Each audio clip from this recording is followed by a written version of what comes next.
Hello, I'm Edwin Vereen, and this is another edition of the postseason wrap-up right here on the Lorain County Sports Network. And joining me right now is junior running back from the Elyria Pioneers, Kevin Jordan. Kevin, thanks for taking some time to join us today.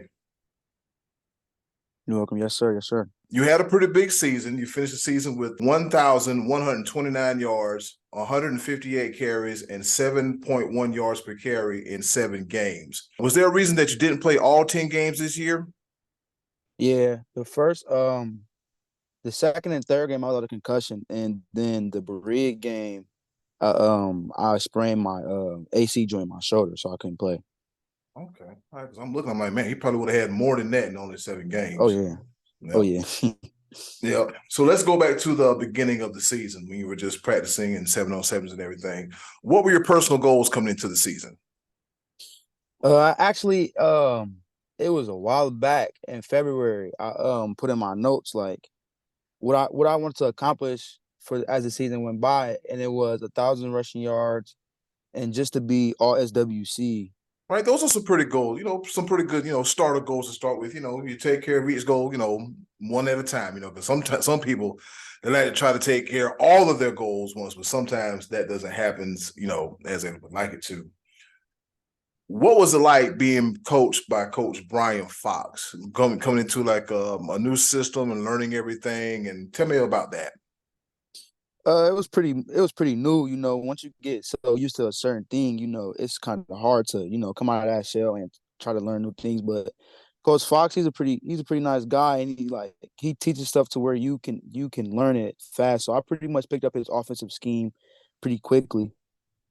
Yeah. So earlier this season, you won the I-90 Sports Player of the Week award. What was the buzz as you found out you were being nominated to getting everybody to vote until the day you found out you won? Tell me a little bit about that. I really didn't realize I was being nominated until a lot of my friends and my teammates started sending me it. Then I started seeing people repost it on Twitter. So I got on Twitter, I hopped in and I voted for myself, of course. But I retweeted it a couple of times, make sure I won. But I mean, I really didn't leave it up to me. I just let other people do it.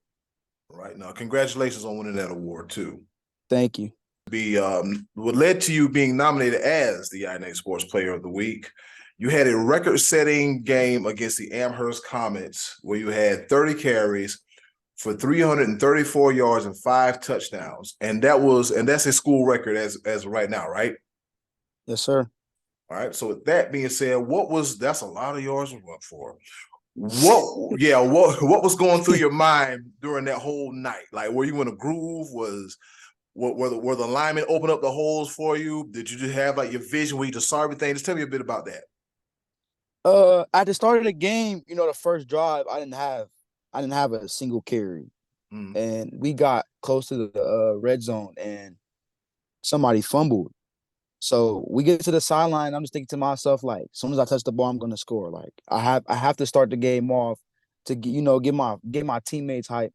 So the next drive, we get back down to where we pretty much, I think it was like the 40-yard line.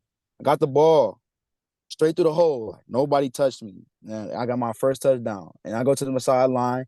I'm telling my lineman, like, this is the game. Like, we have to win this game. Like, I got a feeling we can win this game. And like me standing on their tail, it just gave them so much energy.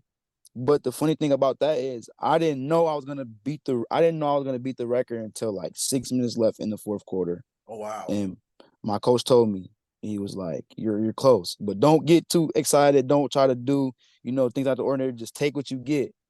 Like me being me, as my heart is just pumping, like I need this record. Like, this gotta be the night I get the record.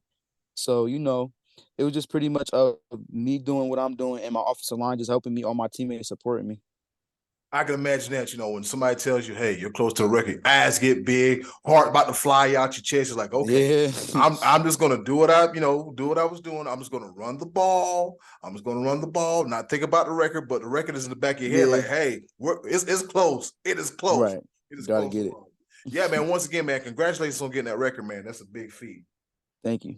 Tell me a little bit about playing in the Southwestern Conference. You have teams like Avon Lake, Amherst. Tell me a little bit about playing, the competition in Southwest North Ridgeville. Tell me a little bit about playing in the Southwestern Conference. It's a lot of good teams out there with a lot of good players, especially you mentioned the Avon Lakes, the North Ridgeville, etc. It's a lot of competition out there. Every team has a lot of good players.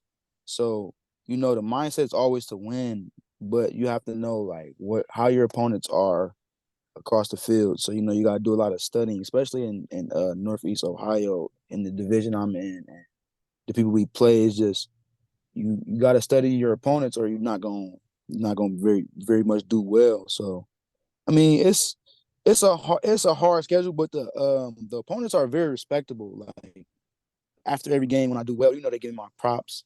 Mhm. But I really don't pay too much attention to that because obviously we haven't gotten, dubs for it. But it's nice playing in the conference. It's nice. Yeah, with you coming back, and I'm pretty sure some more of the underclassmen coming back. I'm a firm believer of when it comes to a coaching change or a new regime, you go through the ugly season, you take your lumps, you take your bumps, you get familiar with each other, you get familiar with the coach and his game plans and everything. And then that second year, that's when you gradually take that step up. So, I mean, I played football. I played high school football in South Carolina. My junior year, we went 1-9, and then the following year, we went 5-6 and went to the playoffs, and we upset like the number 2 seed in our region. So, I mean, I'm just here to tell you that it's possible. Some days you're like, oh Yeah. man, this ain't gonna happen, but all the guys got to do is believe in each other and keep going, and you can really make some things happen. I remember seeing you guys play against North Ridgeville, a game that we covered right here on the Lorain County Sports Network, and I was like, Mhm. this team is pretty good. I said they are going to put it together, and once they put it together, they're going to be hard to stop. They are going to be real hard to stop because North Ridgeville is tough, but you guys are tough as well too. So it was great seeing two teams that play physical on defense. Yeah, they played the physical on defense. Tell me about some of your teammates. Oh man, my teammates. I got a lot of good teammates. Okay, that's good. But some of the main teammates that have like helped me lead the team are seniors, are ongoing seniors. So I mean, it's hard losing some of those guys because you're gonna miss the leadership, and like there's a lot of joy within our senior class right now. But a lot of guys I've been playing with for a long time are also in my class, and I'm also friends with. So I mean, next season there's gonna be a lot of familiar faces, but we're gonna need some of the younger guys to step up. But my teammates are I love my teammates. Just as long as whatever you just remember, whatever you do, rubs off on them. They're like, okay, well, we see Kevin do this, and we need to do that because once you have that leadership, you'll be good. Just that leadership is real important. All right, last and final question before I let you go. What's next for Kevin Jordan? Man, that's a big question. This upcoming offseason, I got a lot of things to work on. I know I got to work on. I'm gonna watch a little film, study what I need to do, get it fixed on the offseason, and hopefully come in next season. Get more wins. The goal is to win a playoff game. Bigger steps. Get all Ohio stuff like that. So I mean, I don't have too much to say about it, but I got a couple big things coming for next year. Right. So pretty much it's just picking up where you left off at, right? Yes, sir. Nothing wrong with that. Nothing wrong with that. Kevin Jordan, thank you for your time here. And once again, my name is Edwin Vereen, and this is the postseason wrap up right here on the Lorain County Sports Network. Thank you.